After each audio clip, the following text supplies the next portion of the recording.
আমার বাবাকে করিলে বড় জালা দূর হইতে আমার হৃদয় মাঝে শান্তি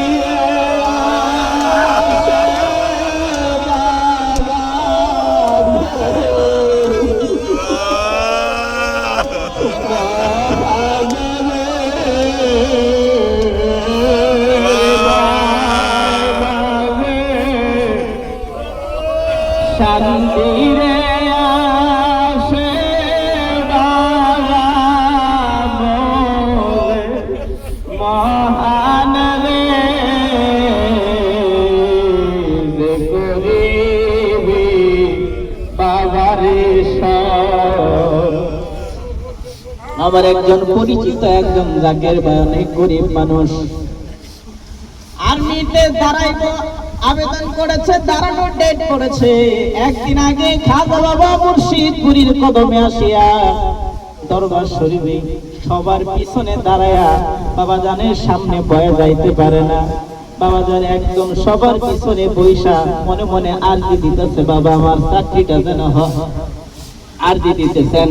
হঠাৎ করে খাজা বাবা মুর্শিদপুরী তাকে ইশারা দিয়া ডাক দিয়া বলে, বাবা চাকরি যদি পান খেদমত কেমনে করবে, জান আমি আপনার জন্য আরজি দেব, আপনার চাকরি হয়ে যাবে। সুবহানাল্লাহ সুবহানাল্লাহ। মনের খবর যিনি রাখেন তিনি তো মুর্শিদ। যে মুর্শিদের মনের খবর মুরিদের মনের খবর রাখে, মুরিদের চোখের পানির ভাষা যিনি বুঝে তিনি তো মহান মুর্শিদ।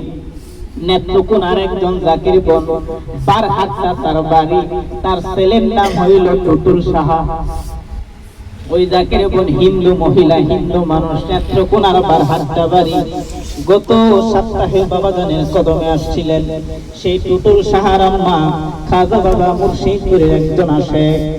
খাজা বাবা মুর্শিদপুরীকে ভালোবাসেন, হিন্দু মহিলা, তার স্বামী পীর পছন্দ করে না, সন্তানও পীর পছন্দ করে না, এলাকাবাসী পীর পছন্দ করে না, কিন্তু সেই মহিলা খাজা বাবার প্রেমী।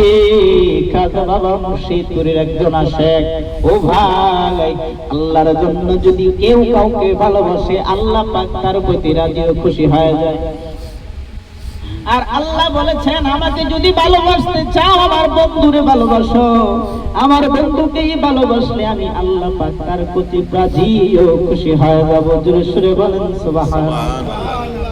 সেই মহান মুর্শিদ আমার খাজা বাবা মুর্শিদপুরী, তিনি শুধু খাজা বাবা ইয়ানায়েতপুরীর আওলাদি নয়, তিনার শরীরে আমার নূর নবীজির বংশের রক্ত বিদ্যমান। জোরে সুরে বলেন সুবহানাল্লাহ সুবহানাল্লাহ। সেই নেত্রকোনার জাকির বোন খাজা বাবা মুর্শিদপুরীকে ভালোবাসে, জীবনের চাইতে বেশি ভালোবাসে। স্বামী আর সন্তান কেউ পীর পছন্দ করে না। ওই মহিলা জাকির বোনের খাদ্যনালীতে ক্যান্সার ধরা পড়ছে। খাদ্যনালীতে ক্যান্সার হইলে তো মানুষ বাঁচে না। ইন্ডিয়ার ভেলোর সিএমসি হাসপাতালে তাকে নিয়ে যাওয়া হয়। সে জায়গায় ডাক্তার পরীক্ষা নিরীক্ষা করে বলেছেন, আপনার মায়ের সমস্ত শরীরে ক্যান্সার ছড়িয়ে গেছে, সমস্ত শরীরে ক্যান্সার গেছে, আপনার মাকে বাঁচানো সম্ভব না, আপনার মাকে নিয়ে যান। একটা নির্ধারিত সময় দেওয়া হলো, এই সময়ের ভিতরে আপনার মা দুনিয়া থেকে বিদায় হয়ে যাবে। বাড়িতে আসার পর এলাকাবাসী, পাড়া প্রতিবেশী, আত্মীয় স্বজন টুটুলের সাহার আম্মাকে দেখার জন্য আসে। ডাক্তার বলেছে টুটুল সাহার মা নাকি 1 মাসের বেশি বাঁচবে না। দেখার জন্য সবাই আসে। টুটুল সাহার আম্মা তার সন্তানের হাতে ধরে বলে, বাবা, মানুষ মারা যাওয়ার আগে সবার নিজের শেষ একটা ইচ্ছা থাকে। বাবা, তোমার কাছে আমার শেষ একটা ইচ্ছা, আমার খাজা বাবা মুর্শিদপুরীর দরবারে নিয়ে যাও।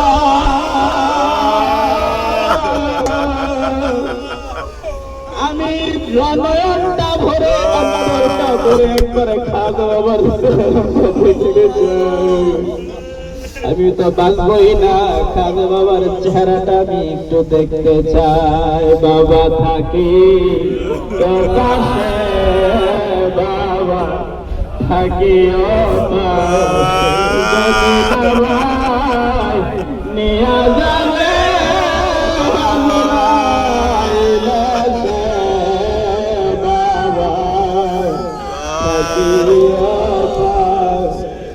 আমার দয়াল বাবা, তুমি আমার দিলের কাবা। আমি বিদায় গেলে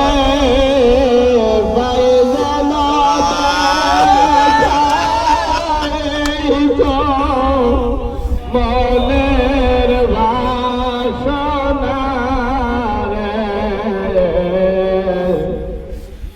ওই জাকির ভূত বাবা জানের মাইমিন সিং বসে আসেন, একা একা উঠতে পারে না।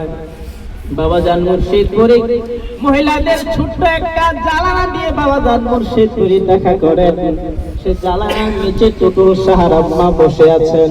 হঠাৎ করে খাজা বাবা মুর্শিদপুরে জিকিয়া ভাইকে বলেন, জিকিয়া দেখো তো নেত্রকোনার টুটুল সাহার আম্মা আসছে। টুটুল সাহার আম্মাকে ডাক দাও। জিকিয়া ভাই ডাক দিলেন। টুটুল সাহার আম্মা একা একা উঠতে পারে না, খাজা বাবা বলেছেন একা একাই উঠে গেলেন। শাড়ির আঁচলটা খাজা বাবার দিকে বিছায়া বলে, বাবা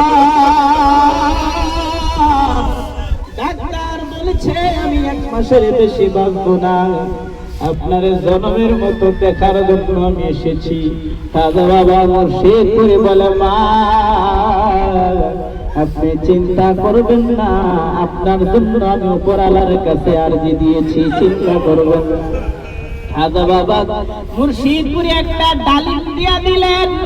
ওই ডালিমটা হিন্দু মহিলা টুটুল সাহার আম্মা তিনি বাড়িতে নিয়ে যায়। এই ডালিমের কোনো খোসা ফালায় না, কারণ এই ডালিমের ভিতরে আমার মুর্শিদপুরের হাতের স্পর্শ আছে। খাজা বাবার মহব্বতে ডালিমের ছাল সহ সমস্ত ডালিম খাইছে। আজ থেকে 8 বছর যাবত মহিলা কোনো ওষুধ খায় না। ডাক্তারের কাছে গেছে, ডাক্তার বলে আপনার কোনো রোগ না। বাবা সারলা দেশে মারে হায়রে কোন বাদেশে রইলা মোর কুচিলা। আগে যদি জানতাম রে মন যাইবার ছাড়ে,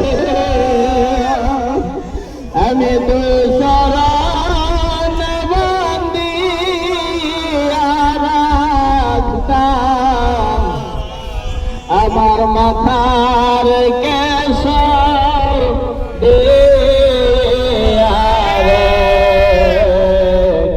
কোন বাদেশে রইলা মোর কোকিলার।